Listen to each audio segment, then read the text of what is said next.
बिस्मिल्लाहिर्रहमानिर्रहीम। नौजवान दिलों की धड़कन, हबीब मिल्लत, शेर हिंदुस्तान अली जनाब अकबरुद्दीन ओवैसी साहब व नमक के स्टेज पर जलवा अफरोज हमारे दीन जलसा व गवंडी बुजुर्गों, बच्चों व पर्दा नशी माँ बहनों, ख्वातीन और खुसूसी तौर पर मेरे गवंडी के जिंदा दिल नौजवान, अस्सलाम वालेकुम। जय भीम, जय भीम।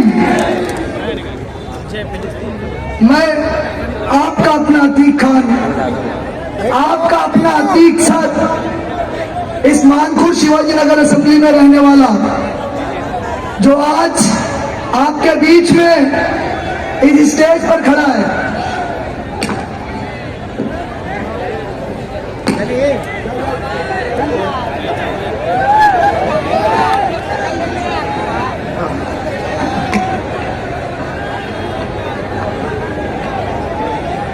जो स्टेज पर खड़ा होकर आपके बीच में भाषण दे रहा है, पिछले इलेक्शन तक मैंने कभी सोचा नहीं था कि मैं वहां से यहाँ का सफर तय करूंगा, और वहां से यहाँ का सफर तय करने के लिए जो यहाँ के पैसे वाले नेताओं ने जिस तरह से गवंडी के दिमाग में एक रॉन्ग नंबर ठोक दिया था कि गरीब इंसान कभी इलेक्शन नहीं लड़ सकता, शरीफ इंसान कभी इलेक्शन नहीं लड़ सकता, ईमानदार इंसान कभी इलेक्शन नहीं लड़ सकता, तो मैं जनाब असदुद्दीन ओवैसी, जनाब अकबरुद्दीन ओवैसी और एमआईएम पार्टी के तमाम मेंबरान की और गवंडी के जो हमारे एमआईएम पार्टी के जो मेंबरान हैं और हैदराबाद की जो टीम यहाँ से आई है, सबका शुक्रगुजार हूँ। और ये जिंदा दिल अवाम का शुक्रगुजार हूँ कि गरीब के बच्चे को उठाकर आपने आपके बीच से उठाकर इस स्टेज तक पहुंचा दिया।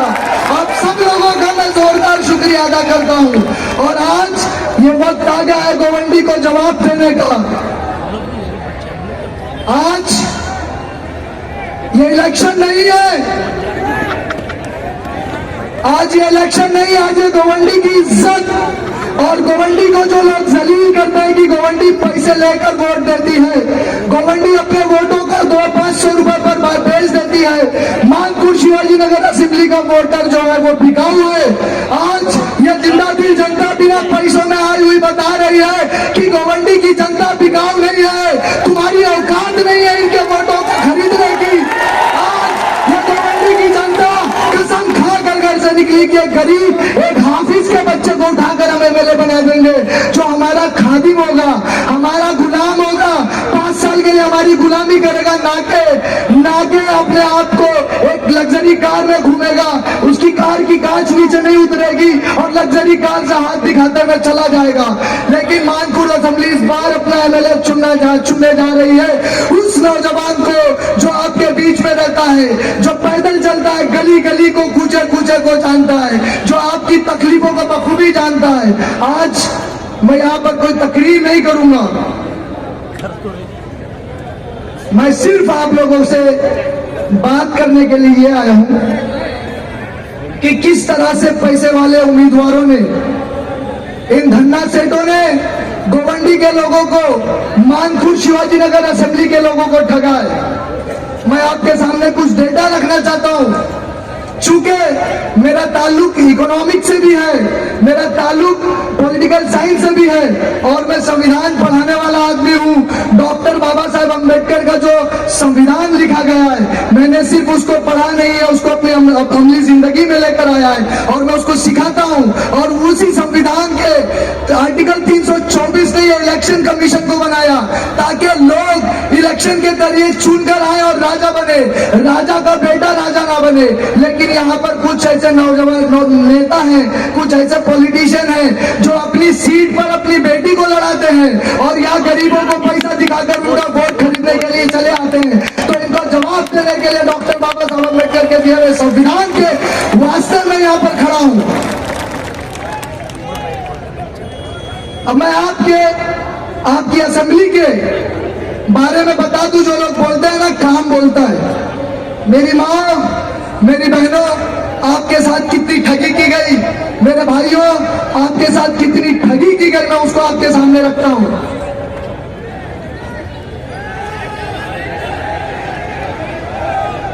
आप लोग थोड़ा थोड़ा बैठ जाएं, थोड़ा थोड़ा बैठ जाए, उन लोगों को नजर नहीं आ रहा है। प्रोग्राम में ताखिर ना करें।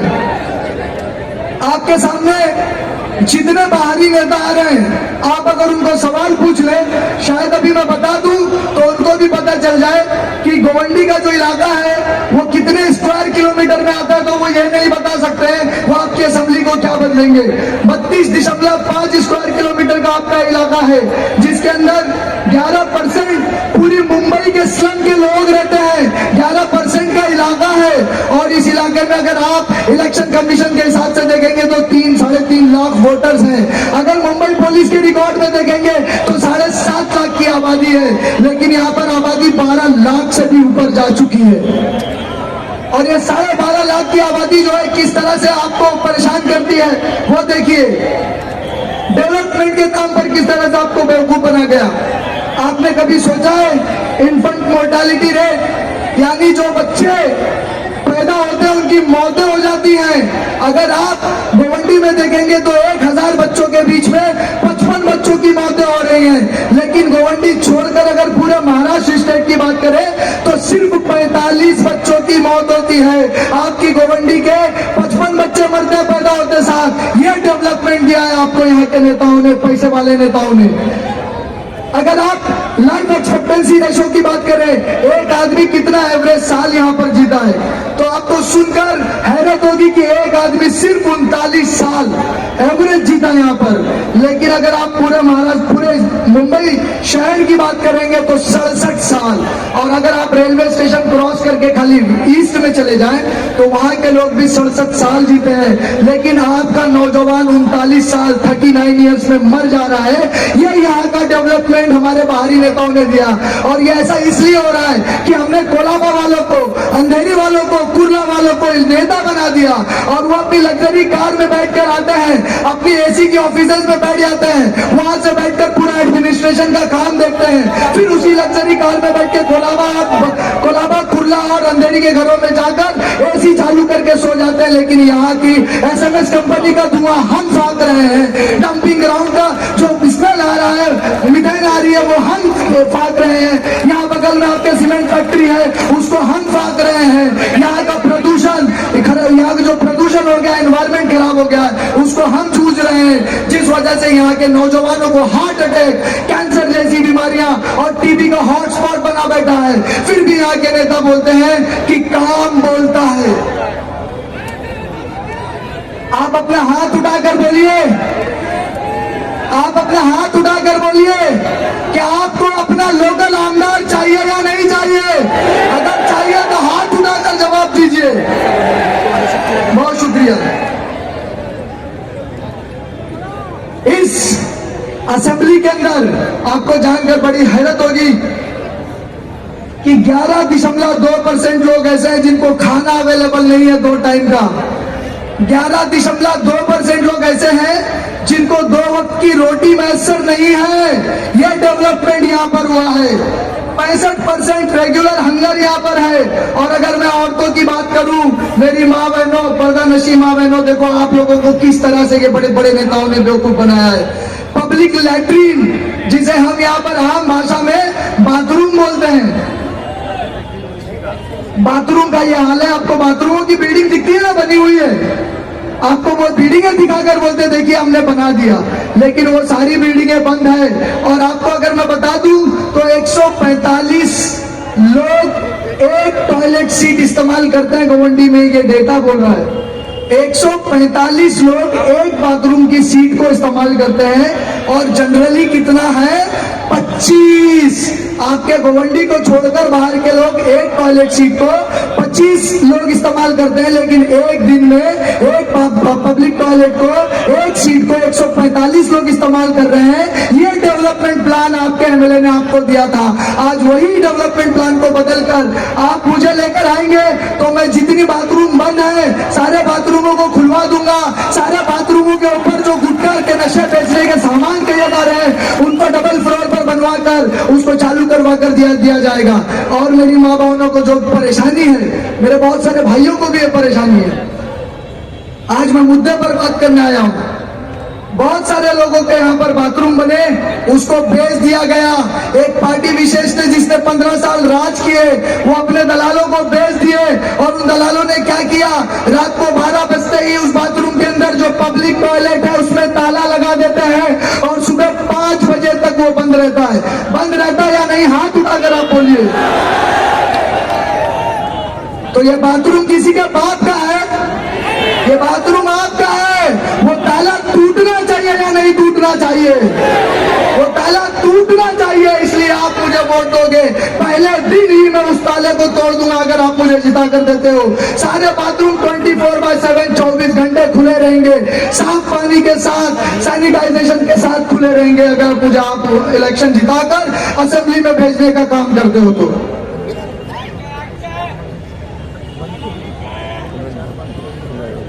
अगर मैं अस्पताल की बात करूं, एक बिल्डिंग हमारे यहाँ 7 माले की बिल्डिंग बनी जिसका कॉन्ट्रैक्ट 11 करोड़ में पास हुआ था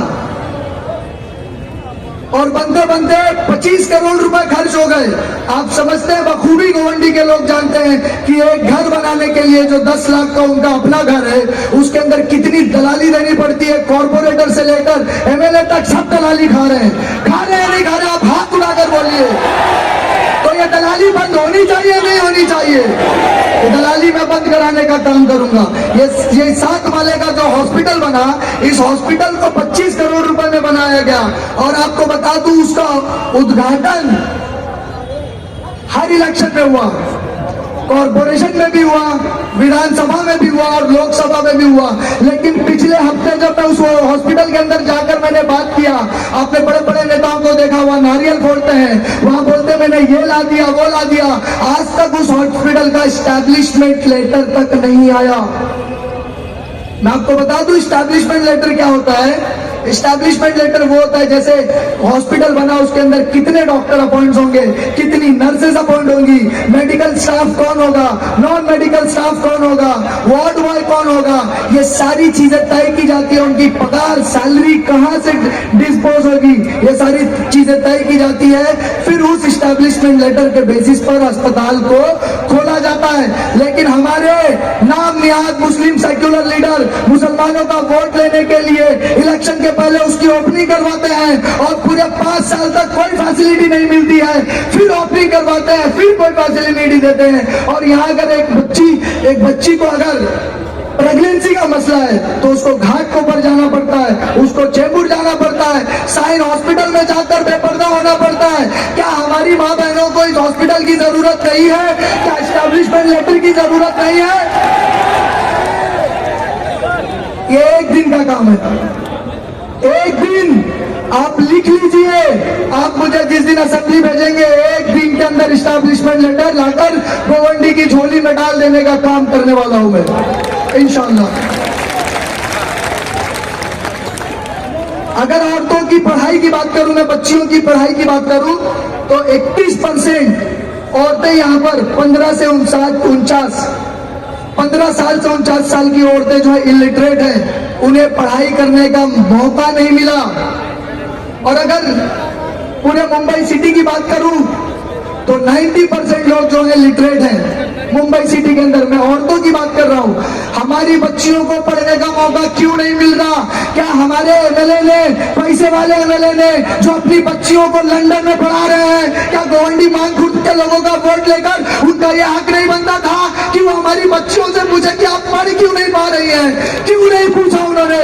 ये सवाल आपको पूछना है। और अगर आप चाहते हो कि आपकी बच्चियां पढ़े तो आप मुझे एमएलए बनाकर असेंबली में जरूर भेजें इंशाअल्लाह। अकबर साहब यहाँ पर मौजूद हैं, मैं इनकी मौजूदगी में ये बात कह रहा हूं। इंशाअल्लाह 3 साल के भीतर बीबी फातिमा गर्ल्स कॉलेज जो डिग्री कॉलेज होगा इस गोवंडी की सरजमीन पर बना कर दूंगा। और उसके लिए मुझे सरकार से कोई लैंड मांगने की जरूरत नहीं है। मांगता वो है जो मजबूर होता है। जिन नेताओं के पास 3,85,000 वोटर्स की मत हो, 3,85,000 वोटर का सपोर्ट हो, वो असेंबली के अंदर मांग रहा है और असेंबली के बाहर कहता है मेरी कोई सुनता नहीं है। अरे कोई सुनेगा कैसे?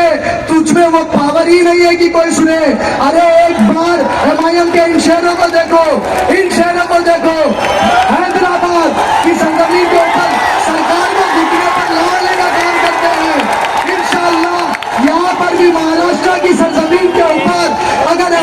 आपने 16 कैंडिडेट जिता कर दिया, तो किसी की भी सरकार बने उसको घुटने पर गिराने का काम करेंगे इंशाअल्लाह।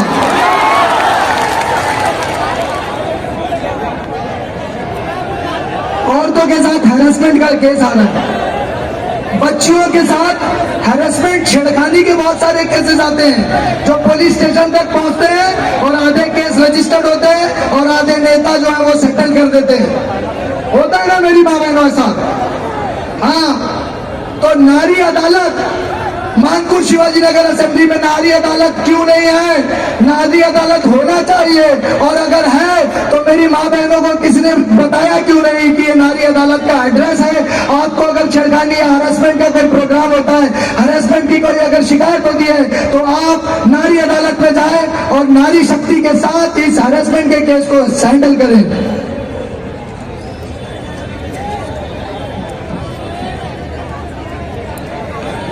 अब मेरे पास ज्यादा वक्त नहीं है, सिर्फ 5 मिनट है, आपका 5 मिनट ले लूं। नशा यहाँ का बहुत अहम मुद्दा है। नशे के ऊपर हमारे ताकतवर आमदार ने क्या कहा? जिनके बच्चे नशा करते हैं उन माओ को देखना चाहिए। अरे जब माएं अपने बच्चों को देखेंगी तो आपको वोट क्यों दिया है? नशा बेचने वालों को तो आप देख लो, बच्चों को आपकी माएं देखेंगी, लेकिन नशा बेचने वालों के साथ ताता थैया कर रहे हैं।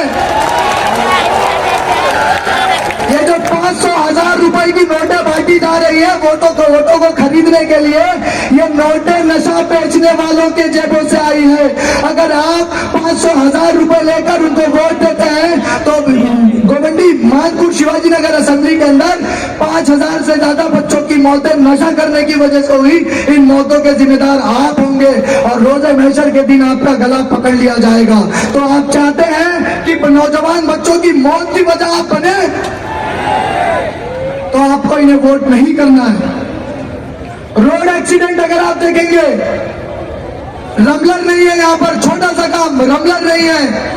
अगर आपने आचार्य कॉलेज का मसला सुना ना, बच्चियों का नकाब खींचा गया ना, बच्चियों को बेपर्दा किया गया ना।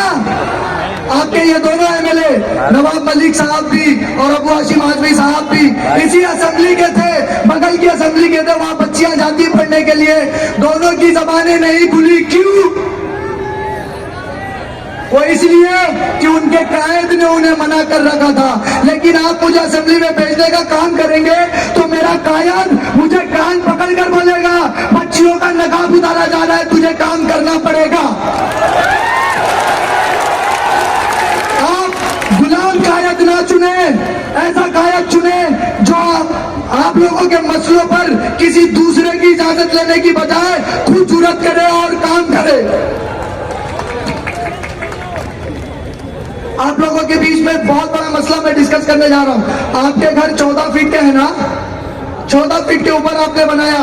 1885 का कानून है कि 14 फीट के ऊपर नहीं बनाया जा सकता। इस कानून को बदलने का काम असेंबली से होना चाहिए था, लेकिन असेंबली में जाने के बाद हमारे जो अब नहीं रहने वाले एमएलए, उन्होंने क्या कहा कि इस सारी घरों को तोड़ दिया जाए और तोड़ने का खर्चा भी इस गरीब आवाम से लिया जाए। बल्कि उन्हें यह करना चाहिए था कि असेंबली के अंदर कानून बदलने के लिए, कानून को अमेंड करने के लिए, तरमीम करने के लिए एक बिल प्रेजेंट करना चाहिए था, एक पॉलिसी प्रेजेंट करनी चाहिए थी कि 1885 के कानून को 2025 में कैसे चला सकते हो। आबादी यहाँ पर 10 गुने से ज्यादा बढ़ चुकी है, तो घरें ऊपर तक बनेंगी तो 14 फीट का कानून बदलकर कम से कम 40, 42, 45 फीट होना चाहिए। लेकिन ये काम करने की बजाय वो आपके घरों को तोड़वाने का काम कर रहे हैं। तो क्या आप इस बार ऐसे एमएलए को वोट करेंगे?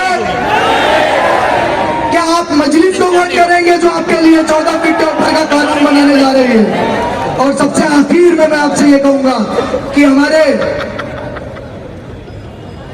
आका इनामदार मोहम्मद सल्लल्लाहु ताला अलैहि वसल्लम, जब इनकी शान में गुस्ताखी हुई तो ये बड़े बड़े मुस्लिम लीडर जो अपने आप को मुस्लिम लीडर कहते हैं, जब इम्तियाज जलील साहब औरंगाबाद से दहाड़ते हुए बंबई की तरफ कूच किए तो यहाँ गोवंडी मानपुर शिवाजी नगर असेंबली के कम से कम 10,000 बच्चे वहां पर पहुंचे।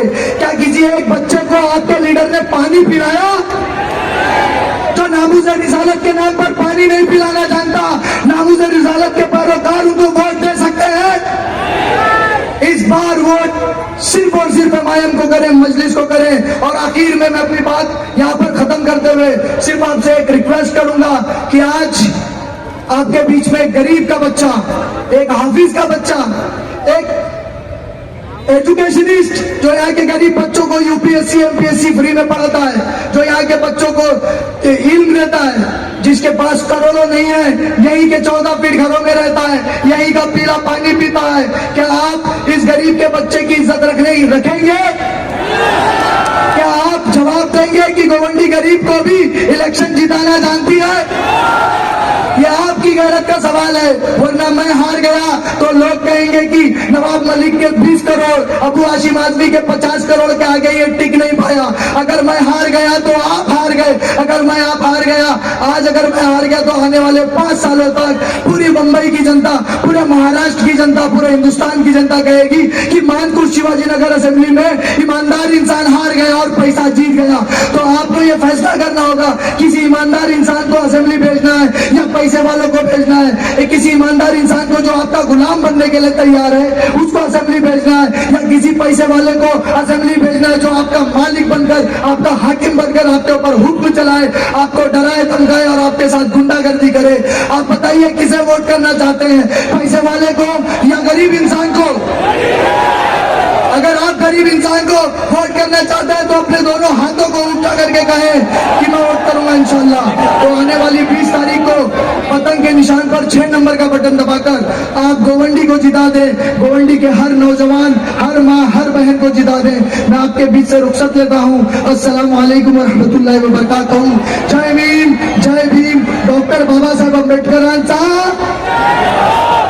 अल्लाह हाफिज।